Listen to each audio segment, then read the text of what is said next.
Entonces les comentaba que pues justamente solamente, solamente era un religioso el que llegó aquí a la Nueva España en este primer momento de conquista, ¿sí? Es conquista, 1519, bueno, 1519, 1521 cuando termina la conquista. Para ello, Hernán Cortés solicita en su carta de relación la llegada de frailes de la Orden de San Francisco, es decir, de frailes, hermanos menores o frailes menores, así los llama él, ¿no? Así se les llama a los de San Francisco, o de la Orden de Predicadores, es decir, de los frailes de Santo Domingo, de la Orden de Santo Domingo, ¿de acuerdo?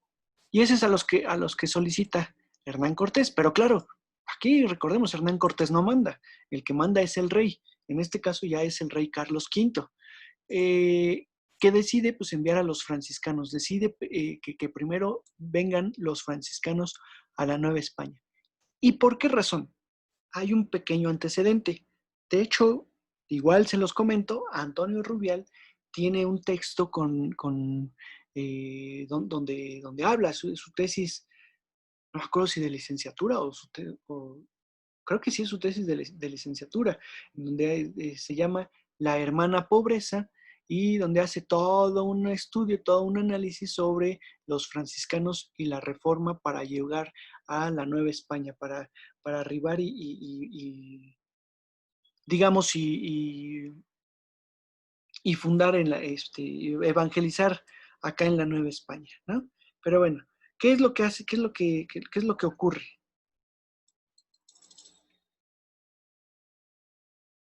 Resulta que cuando se está dando igual la conquista perdón, el descubrimiento de América, es decir, 1492, 1494 aproximadamente, por, este, en España llega un fraile a ser confesor de la reina Isabel.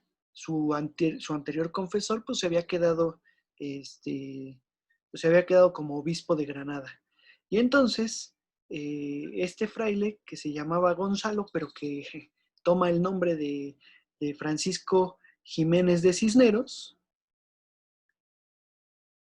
Fray Francisco Jiménez de Cisneros, pues se convierte en el confesor de la reina.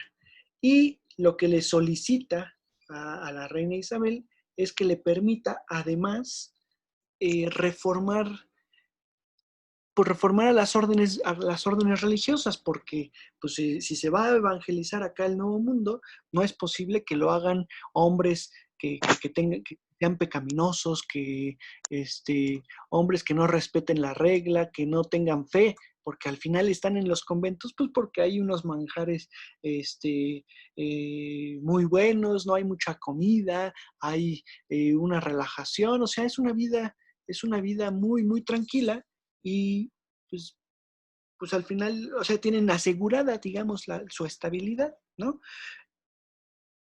Se me figura un poco, a ver si alguien se acuerda de la película de Tintán, ¿no? La de el, ¿cómo se llama esta? La del el vagabundo, creo que se llama la película, o bueno, donde sale de vagabundo, ¿no? Donde él quiere entrar a la cárcel, que comete una serie de delitos para entrar a la cárcel, porque sabe que en la cárcel va a haber cena de Navidad y porque hay cobijita y hay comida, ¿no? Y quiere entrar y quiere entrar y quiere entrar y no se deja, ¿no? Así, digo, se me figura acá los frailes. O sea, no es porque quieran ser muy devotos, sino más bien porque querían pues, los lujos que sí tenían en los distintos conventos. Entonces, Fray Francisco Jiménez de Cisneros decide reformar a las órdenes. Y a la primera que reforma, pues es a la de los franciscanos, porque él era franciscano y además lo habían convertido en el provincial de los franciscanos, es decir, en el líder allá en España, en Castilla, perdón, de los frailes franciscanos. Por eso son a ellos a los primeros que mandan a la Nueva España, a los 12 primeros franciscanos. De hecho, primero llegan 3. Fray Juan de Ahora, Fray Juan de Tecto y Fray Pierre Dugas, o sea, Fray Pedro de Gante.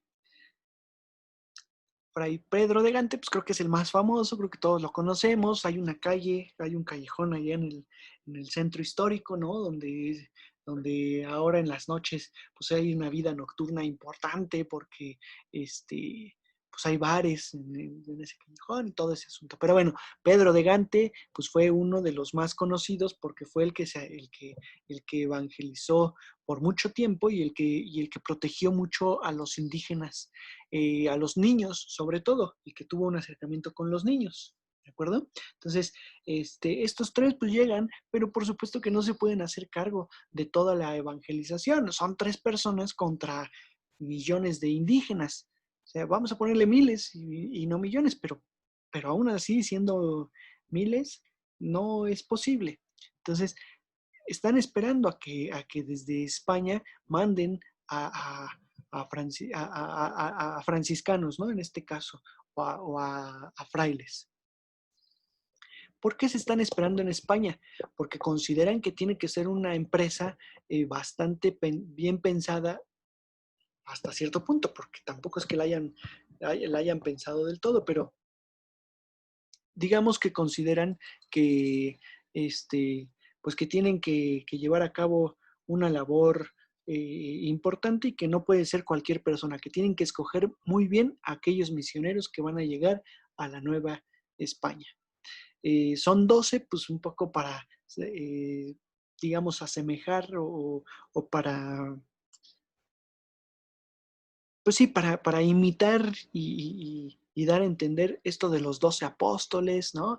Y que eran 12 los seguidores de Cristo, y en este caso, pues son los seguidores de Cristo y sobre todo los frailes que han dedicado la vida a Cristo, los que van a enseñar todo esto, los que predican justamente, ¿no? Y justamente llegan 12 frailes franciscanos que fundan 4 primeros conventos,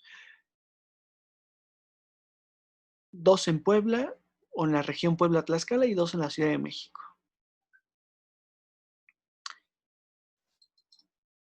¿Cuáles son estos conventos? ¿Cuáles son estos conventos? El de Tlaxcala, propiamente, el de Huejotzingo, que lo vamos a ver en la próxima clase, Huejotzingo, ¿no? Que ese sí está dentro de estos primeros monasterios del siglo XVI. El de la Ciudad de México, el convento de México, que ya no lo tiene, ya no existe. Ese primer convento fundado estuvo en lo que hoy es el edificio de UNAM hoy, el museo UNAM hoy, y que, bueno, y ya luego lo mudaron allá a la Torre Latinoamericana, ¿no? Que ese sí, pues todavía se conservan algunos detallitos, porque ya no se conserva nada. Y el otro es el de Texcoco. Perdón, es que ahorita que hablé de la UNAM, me acordé y también pues tema de esta clase. El día de hoy, pues, bueno, ya algunos lo saben, no solamente es mi cumpleaños, es el Día Mundial del Medio Ambiente, y por otro lado es el aniversario de los inicios de construcción de Ciudad Universitaria. Un 5 de junio de 1953, o 52 o 53, no recuerdo exactamente el año, pero va por ahí, ¿no? Un 5 de junio inician la construcción de Ciudad Universitaria. Entonces, se los comento porque Ciudad Universitaria, el campus central, que es lo que se inició, lo que empezaron a construir el 5 de junio, es lo que ahora es Patrimonio Cultural de la Humanidad. ¿De acuerdo? Entonces, pues vale la pena recalcarlo en esta fecha. Pero bueno, de eso ya hablaremos en otra ocasión, que también les tengo ahí una clase preparada sobre Ciudad Universitaria. El asunto con la evangelización, volviendo al tema,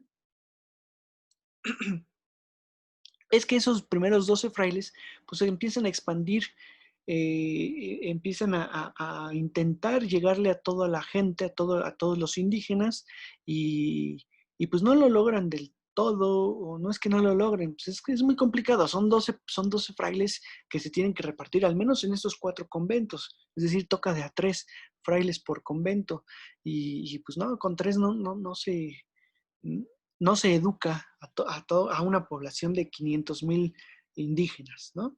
Este, el mismo Fray Toribio de Benavente, Motolinia, en su texto de Historia de los Indios de la Nueva España, menciona que hubo un día en el cual bautizaron 300,000 indios, ¿no? Y entonces, cuando uno escucha eso, pues yo siempre les hago la broma, ¿no? Y la burla, diciendo, pues este cuate bautizando así a 300,000 personas debió de tener un brazo bien fuerte, ha de haber estado bien ponchado, ¿no? Porque, pues imagínense aventando el agua bendita a todos. Pues, digo, lo digo, insisto, de broma, pero es un decir, ¿no? Por supuesto, digo, ya esa cuestión de cómo evangelizaban, pues resulta que el bautizo pues, era general, decían, a ver, todos los de hoy, todos los que nacieron hoy, bueno, primero todos los que se presentaron hoy, hoy es el día de San Juan, hoy es el día de San Daniel, ¿no? Bueno, no es cierto, no es el día de San Daniel, hoy es el día de fulanito de tal, todos se van a llamar Juan, van a ser Juan y el apellido, pues van a tomar el apellido del encomendero al que pertenezcan. Si pertenecen a la encomienda de Cortés, pues son Juan Cortés. Si pertenecen a la encomienda de Juan Jaramillo, pues van a ser Juan Jaramillo todos, ¿no? Y así sucesivamente. Y su segundo apellido va a ser su nombre indígena o su apellido indígena. Juan Jaramillo y Ixtolinque. Juan Jaramillo o Juan Fernández y Wicamina, yo qué sé, ¿no? Y entonces así llevaban a cabo esa evangelización. Todo esto se los comento no por otra cosa. Los espacios que ahorita vamos a ver, los espacios que ahorita vamos a, a ver, me refiero en los monasterios, los conventos, pues van a estar construidos también en función de cómo se van a utilizar, en dónde evangelizaban, en dónde llevaban a cabo esa primera evangelización, ese primer bautismo de la mayoría, en el atrio.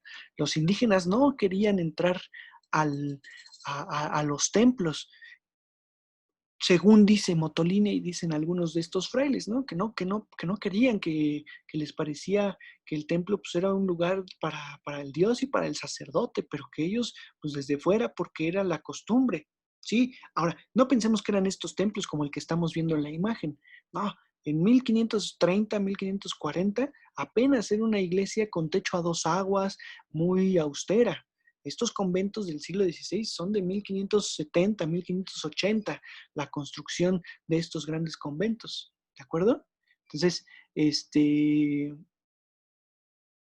pues esa parte también es importante entender que el espacio constructivo como convento va a tener que ver con las necesidades en cada una de las regiones y por eso estos conventos no van a ser iguales a los conventos de Europa o a los del resto de México del siglo XVIII, por ejemplo, porque ya no tienen las mismas necesidades.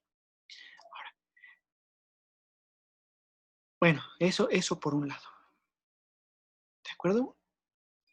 Fíjense en el mapita. Este es el mapa que la UNESCO determina y que la UNESCO ingresa al expediente del nombramiento de pueblos mágicos, en donde aparecen todos los conventos que estamos viendo aquí en el estado de Morelos, que ahora es el estado de Morelos, y estos 3 en el estado de Puebla, Huejotzingo, Calpan y Tochimilco. Y aquí estaría el Popocatépetl, que no es así de chiquito, ¿verdad? El Popocatépetl pues, es un volcán así de grande, con sus faldas y todo eso. ¿De acuerdo? Entonces, si se dan cuenta, pues están rodeando el volcán. Por supuesto que en esta zona también hay conventos, en la parte del Estado de México también hay algunos conventos. ¿Por qué no fueron nombrados? ¿Por qué no ingresaron? ¿Por qué no fueron construidos en esa primera parte del siglo XVI? Que además, vale decir, también vale decir en este caso que, pues que las órdenes se fueron apropiando poco a poco del espacio y que este espacio se lo repartieron entre ellas tres, entre esas tres órdenes, porque resulta que la segunda orden que llega es la orden de los dominicos. Por supuesto, en un principio, a ver, los franciscanos llegan en 1524 y los dominicos en 1526, pero de 12 que venían, solo llegan dos, pues como los perritos, ¿no? De los tantos que tenía, nada más me quedan dos. Los demás se fueron muriendo en el camino por las condiciones, pues por las distintas condiciones, este, que, que, que, que había en la región, me refiero, ¿no? Las condiciones climáticas, sobre todo. Entonces, en realidad, hasta 1528, 1529 llegan el resto de dominicos que ya ahora sí, con más frailes, pues ya pueden empezar a conquistar, perdón, a evangelizar. Entonces, los franciscanos llevan una ventaja del 24 al 29, casi 5 años, que se pueden expandir en todo el territorio. Se expanden hacia la región de Puebla, Tlaxcala, hacia la región de Michoacán y una parte, digamos, de Querétaro, y hacia la región eh, digamos, de Morelos, ¿no? Incluso se los comento, se los leo un poquito, bueno, no se los leo, les platico lo que dice Robert Ricard, ¿no? Cuando habla de los 4 primeros conventos franciscanos, que son Huejotzingo, acá, Huejotzingo, Tlaxcala, Texcoco, que estaría más hacia el norte, y México, que serían todos estos, dice que los pueblos que estaban alrededor acudían a esos conventos a ser evangelizados, a ser, digamos, a conocer la palabra de Dios. Por supuesto que no acudían, los tenían que llamar, los llevaban los mismos conquistadores, ¿no? Los obligaban hasta cierto punto. Y entonces, Ricard identifica, digamos, 3 grupos de, de conventos. El grupo Hidalgo, Querétaro, Guanajuato, ya para el siglo XVI me refiero, ¿no?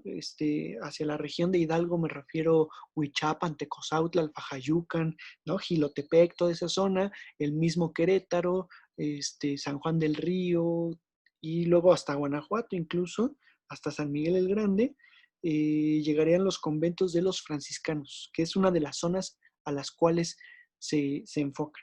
Luego estaría el grupo de Michoacán, que sería Pátzcuaro, Tzintzuntzan, Quiroga, Uruapan, Erongarícuaro y toda esa zona de Michoacán, ¿no? A la cual llegan también los franciscanos. El otro grupo es el de Jalisco, hasta Jalisco, ¿no? Guadalajara, en el lago de Chapala, Jic, Ocotlán y toda esa zona de allá. Y el último sería el de Zacatecas, Durango, ¿sí? El último grupo de conventos. Y entonces siempre nos preguntamos, porque con los dominicos, bueno, ahorita les platico de dominicos, que en realidad es hacia la región de Oaxaca y la región de la Huasteca, y los agustinos, que es en la zona de,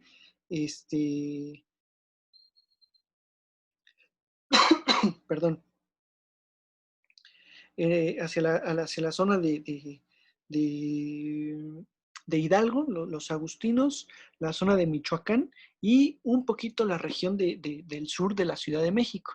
Y entonces siempre decimos, ¿y todos estos conventos por qué no incluyen? Porque esta zona no fue repartida como tal, sino que vamos a tener de todas las órdenes religiosas en esta región. Eso es lo que diferencia. Cuando llegan los dominicos, se establecen aquí también, ¿sí? Y se empiezan a apropiar también de toda esta zona. Y luego cuando llegan los agustinos, también se van a la zona un poco que les dejan, que no es mucha, y en esta zona también. ¿Por qué? ¿Qué particularidad tiene la región de Morelos, Puebla. Es una zona agrícola muy importante que tiene mucha población y entonces tanta población no se puede hacer cargo una sola orden o un solo convento. Entonces, por eso entran varias órdenes aquí. Además, es una zona que perteneció al Marquesado del Valle, es decir, a Hernán Cortés. Ahí están los de Morelos, ¿no? Este, sí, que era parte del Marquesado del Valle. Entonces Cortés primero pide que vengan los franciscanos empiezan a hablar mal de él, dicen, no, pues mejor que entren al menos a mi encomienda, que entren los dominicos. Los dominicos, sobre todo Bartolomé de las Casas, empiezan a hablar mal de él y luego dice, bueno, pues ya que sean los agustinos, los que, los que ingresen, digamos, a la encomienda. Y al final de cuentas, pues terminan entrando las tres órdenes religiosas aquí a la encomienda de el propio Cortés. ¿De acuerdo? Ahora, ya no les voy a poner tantos mapas, no les voy a poner más mapas, solamente este último, donde se alcanza a ver las faldas del Popocatépetl, digamos, la influencia o el riesgo que puede haber por parte del volcán mismo, ¿no? En todas las laderas. Este, y, y bueno, todos conocen, creo que todos conocen esta zona, espero que todos conozcan, y si no conocen los conventos, pues entonces no se preocupen, yo los voy a llevar porque tengo ganas de llevarlos y ya tengo ganas de salir. No ahorita, pero en algún momento, ¿no? Vamos a ir a ver todos estos conventos. Pues acuérdense, para llegar a Cuernavaca hay que bajar, aquí hay una serie de montañas, ¿no? Para llegar hay que bajar de la montaña e ingresar. De aquí de Cuernavaca a Tepoztlán no es un camino fácil. También hay que trasladarse y moverse entre montañas, bajar, subir. Y lo mismo hasta hacia, ¿cuál es? Este es el de, este, hacia Yautepec, si mal no recuerdo que es este de acá, ¿no? Sí, sí, sí, sí. Luego Tlayacapan, también es complicado llegar y además hay que ingresar y está rodeado de montañas, igual que Tepoztlán, ¿no? Rodeado de mucha montaña también por ahí. Yecapixtla, o sea, todos son complicados. El de Tochimilco no se diga, hay que subir montaña y subir, ¿no? Y está bastante complicado este de Tochimilco. A lo mejor Huejotzingo y Calpan no tanto. Entonces, pues por eso están alejados, o sea, se ven muy juntos, pero a su vez cada uno pues, está alejado. Piénsenlo un poquito, no del todo, pero las y los que fueron a Sierra Gorda, ¿se acuerdan cómo de una misión a otra pues era difícil llegar? Pues igual, más o menos, ¿no? A lo mejor ahí en Sierra Gorda es algo mucho más extremo, pero acá también es complicado. Que por cierto, Sierra Gorda también ya, luego hablaremos para los que no han ido para allá. Digo, porque las misiones de Sierra Gorda franciscanas son parte de- del patrimonio cultural de la humanidad. ¿Sí?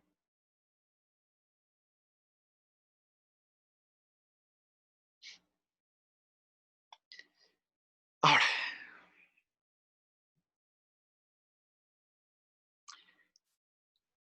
hablando con respecto, perdón, al nombramiento de patrimonio de la humanidad, acuérdense ustedes, acuérdense ustedes que el nombramiento es los primeros monasterios o los monasterios del siglo XVI, ¿no? Los primeros monasterios en las faldas de Popocatépetl del siglo XVI. ¿Por qué monasterio y no convento? Tiene que ver con la traducción, tiene que ver con la traducción. Para el idioma inglés, que es en el que se está, en el que se está haciendo la inscripción, monasterio y convento, digamos, son sinónimos. Para nosotros, especialistas, vamos a llamarle así, pues no son sinónimos, son incluso, pues cada uno está dado de acuerdo a la actividad. Yo ya se las he explicado mucho. El monasterio es para aquellos hombres, bueno, hombres y mujeres, porque también hay monasterio femenino, pero principalmente está dado en hombres que se dedican a la vida religiosa en comunidad, alejados de la sociedad. Esa es la particularidad. El convento, el convento, perdón, el monasterio que es para los monjes, está en los bosques, en las montañas, está alejado de la sociedad. ¿De acuerdo?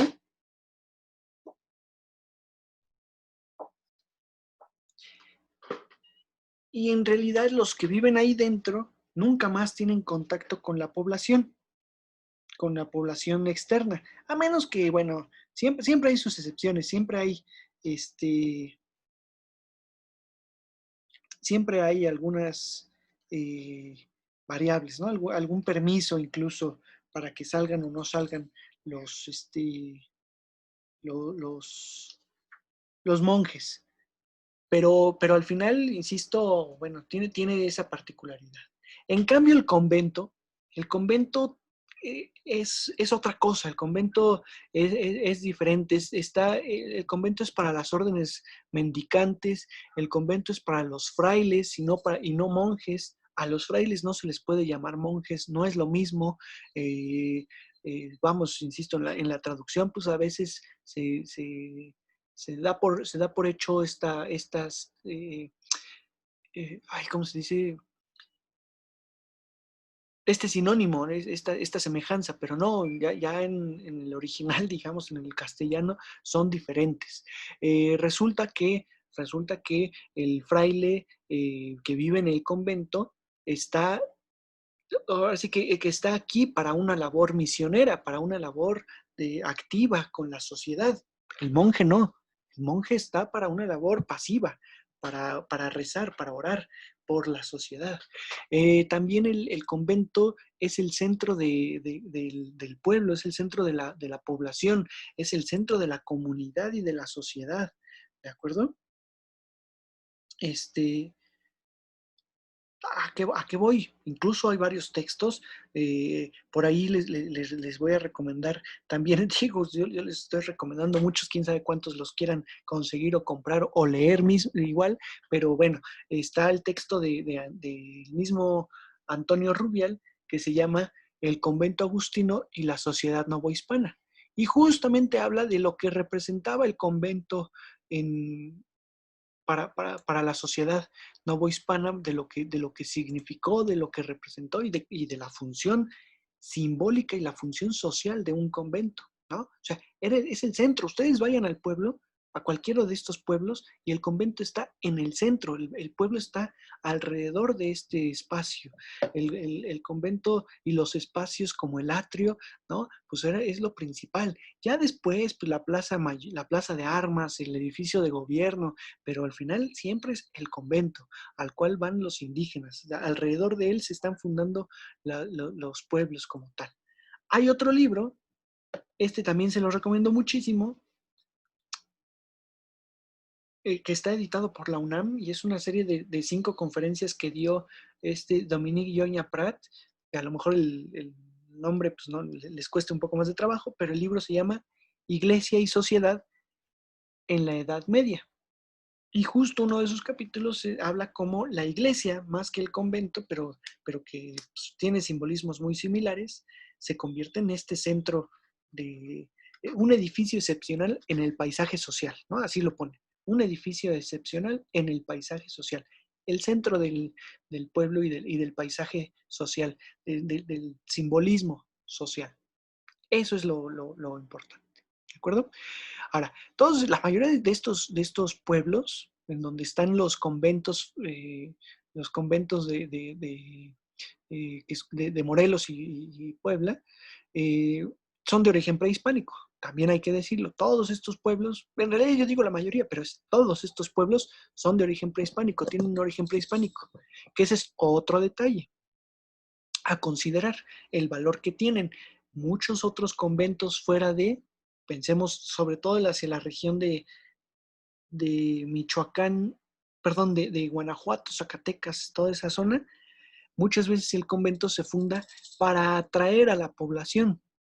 En este caso, ¿no? En este caso la población ya vive ahí, la población indígena ya está. Más bien el convento está llegando y los frailes están llegando para evangelizar a esa población, ¿de acuerdo? A esa población que ya existe ahí. Y por supuesto, pues bueno, después el convento mismo va a significar un espacio, estos conventos como tal van a significar un espacio de sincretismo, un espacio de, en donde pues están compartiendo incluso conocimientos, tanto indígenas para con los frailes, en cuestión de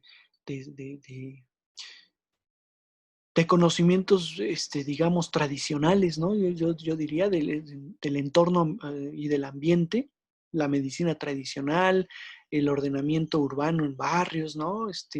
Los rituales también prehispánicos, ¿no? Como el Día de Muertos, o sea, que después pues, van a ser sincréticos, por supuesto, porque van a tener que involucrarlos en la concepción católica, todo esto, pero que al final los indígenas les están enseñando a los frailes también todo esto. Y por supuesto los frailes, pues para los indígenas, pues en el convento, en estos monasterios, se va a vislumbrar la, no sé, el conocimiento de la tierra, ¿no? Van a traer conocimientos de la tierra, de la siembra, ¿no? Que aquí siempre aclaro mucho, no quiere decir que los indígenas no conocieran y que los frailes lo hayan traído consigo. No, los indígenas, por supuesto, pues era la base de su economía y de su vida, la agricultura. Pero los frailes, los españoles, y diremos aquí los frailes, traen técnicas nuevas, a lo mejor técnicas nuevas y además herramientas diferentes, herramientas diversas que van a permitir que se haga una mejor cosecha o a lo mejor una diferente. Vamos a ponerle siempre diferente, no diremos mejor o peor, una diferente cosecha, ¿de acuerdo? Entonces, la siembra, la milpa, la cocina tradicional también en los conventos, la cocina mexicana está, ahora sí que es rica gracias a los conventos, a que los frailes en la cocina innovaron, hicieron muchas combinaciones. Digo, no solamente los frailes, también con los indígenas, porque los indígenas participaban, los indígenas de pronto, aunque se dice que no podían, los indígenas entraban a las cocinas y entraban al convento mismo a ser catequizados, ¿no?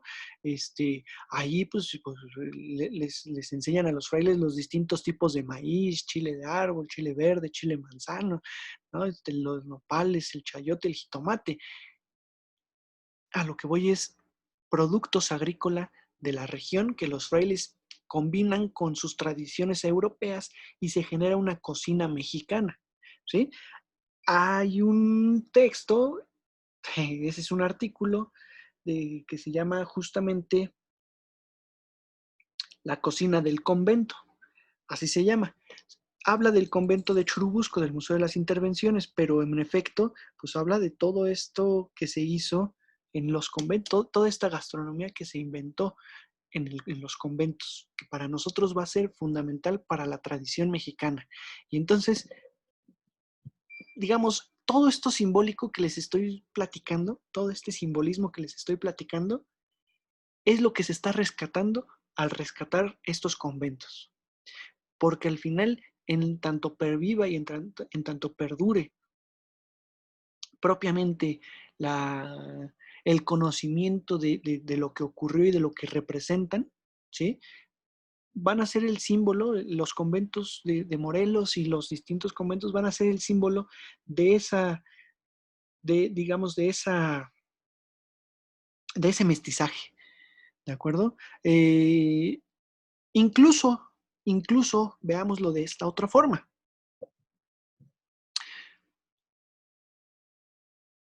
Siempre como mexicanos, y no como mexicanos, algunos mexicanos, la mayoría de los mexicanos, pues tienen un recelo contra los españoles. ¿Por qué? Pues porque conquistaron y porque impusieron su cultura, ¿sí?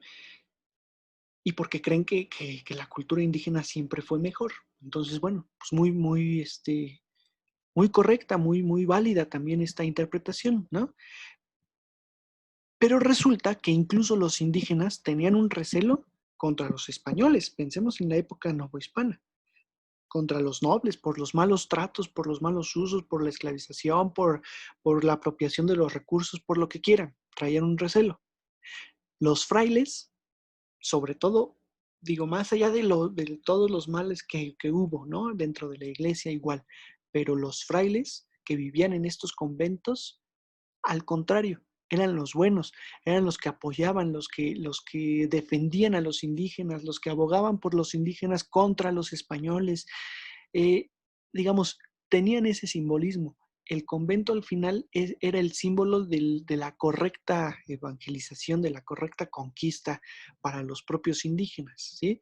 En esos momentos. Entonces, también ese simbolismo se está rescatando y se está este, pues está salvando en este punto.